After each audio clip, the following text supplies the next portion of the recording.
lixdan jir Norweji ah oo lagu soo eedeeyay in uu ka dambeeyay dilka 30 jir kale ayaa lagu soo waramayaa in eedaasi uu iska diiday uuna sheegay in uu naftiisa difaacanayay markii uu kula kacayay dilka 30 jirkan waxaana lagu soo waramayaa in 30 jirkan meydkiisa laga helay guri ku yaala xaafadda Bremen waxaana lagu soo waramayaa in eedeysanaha 60 jirka ah uu diyaar u yahay uuna la shaqeynayo booliiska waliba uu isagu u wacay booliiska markii uu geystay falkan dilka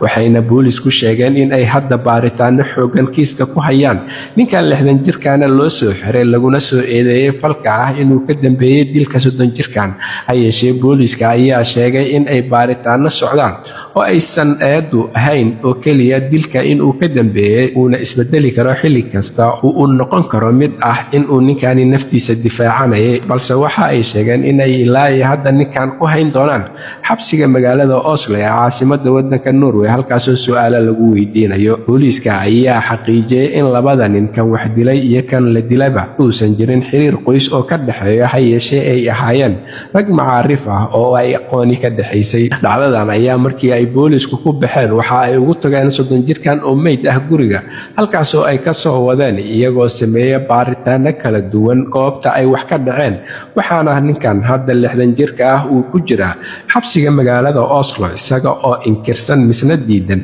inuu ka dambeeyay dilkan oo uusan ahayn eedeysana balse uu yahay nin naftiisa difaacanayay adaha kala duwan ee dambi baarista iyo booliska ayaa iyagu wada xoraansi iyo baaritaano dheeri ah si ay u xaqiijiyaan nooca uu yahay kiiskan oo ay sheegeen in ilaa hadda uu u taagan yahay iyaga xaggooda inuu yahay fal dil ah waxayna sheegeen baaritaanada socda natiijada ka soo baxda in lagu kala cadeyn doono inuu ninkani ahaa nin difaacanaya naftiisa iyo in uu si toos ah ugu lug lahaa dilka ninkan 30 jirka ah 60 jirkan ayaa lagu sii hayn doonaa xabsiga inta uu baaritaanka socdo lagana xaqiijinayo waxa dhacay sida ay u dhaceen iyo falka sida uu ahaa halka warka kiisa ugu doorkaroon uu idinkaga imaanayo waa Somali Voice Norway ama codka Soomaaliyeed ee Norway waxaana idinla socodsiinayay aniga oo Cabdullaahi Shiine